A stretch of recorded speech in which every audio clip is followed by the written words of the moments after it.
So it was exactly a year ago today that you coached your first game as head coach of the Kings against the Lakers.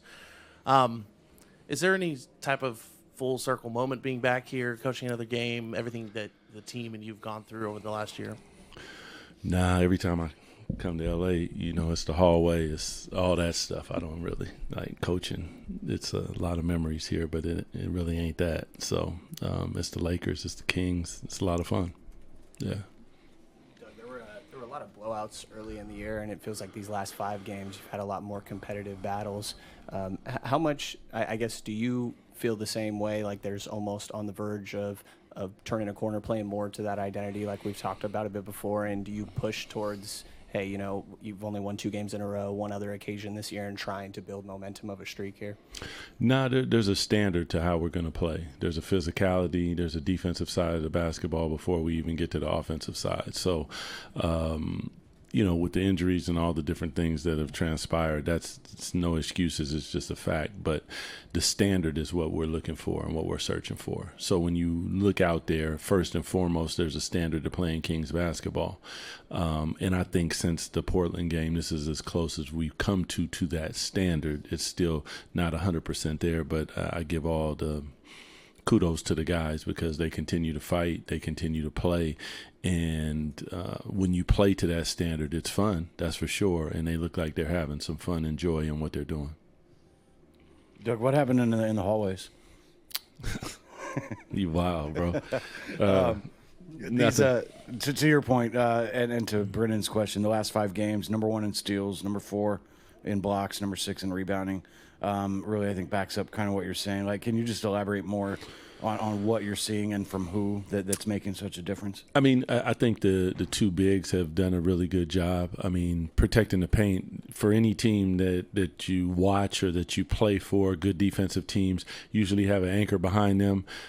For us smaller guys on the perimeter, it bolsters our confidence, allows us to get up into the basketball, allows us to maybe be a little bit, more flexible in the passing lanes and things like that. When you know that you got somebody back there that's going to be swinging at everything that's coming down the lane, it gives you some confidence.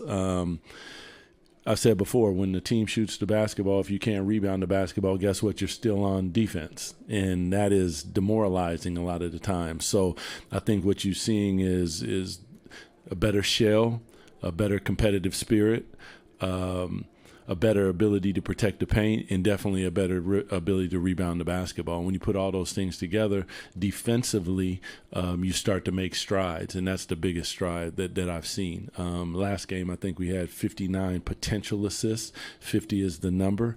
You're not always going to make shots, and we were right around 300 passes. So when you go to the other end of the floor, it's about sharing the basketball and making sure that the basketball has energy. People get to touch it. People get to share it. The ball moves from side to side, and you play for one another. And again, bringing it back to joy. When you do that, there's a joy in that.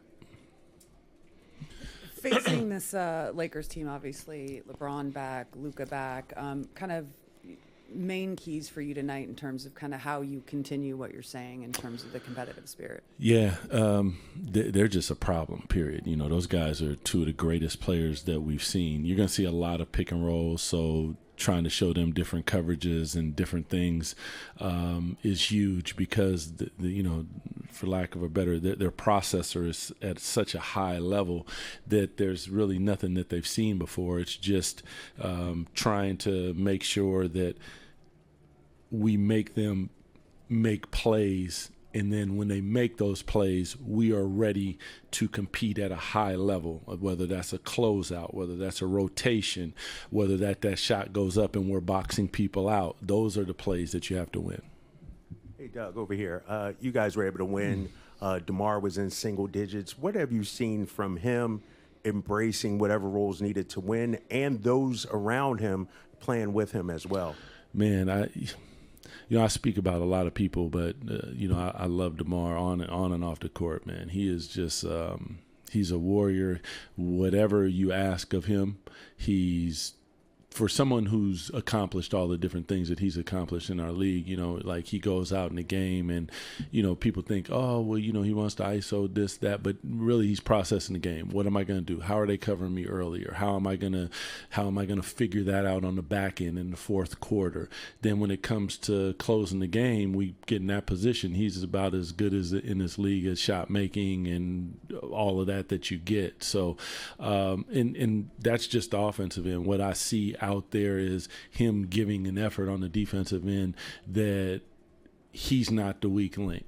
He's going to scramble. He's going to fight. He's going to push. And that's what we want. We want everyone to be lock and step together. You're going to have mistakes. That's the nature of our game. It's just the repetitiveness in those. And watching him on a night-to-night basis has been an absolute pleasure, man. We just ask him to do certain things, no complaint. He just does them. Coach, Dylan, obviously loves that home crowd there in Sac, but when you're on the road, obviously a little different. How important is it to have guys like that bring their own energy and allows you guys to have your own swagger out there? Yeah, it's a huge thing. When we had the bench mob and different things, sometimes you have to produce your own energy. And also you can't be afraid to be the villain, because sometimes the energy comes from being villainous. And we'll see tonight, at home it's one thing. I don't see anything in that kid that's going to back him up. And when he passes me by, I make sure and tell him what I'm looking for, and he's like, yes, sir. And then I go and watch, and he does exactly what you ask him to do. So it's a special gift to be able to vibe with people the way that he does and bring out the things that he brings out. But you also have to back it up with energy, effort, and enthusiasm and physicality. And he does that at a really high level, and he's on your team, meaning that he doesn't care who's on the other team. And some people do, and he doesn't, and I love that. Yeah. Thanks, everyone. Appreciate y'all. Have a good night.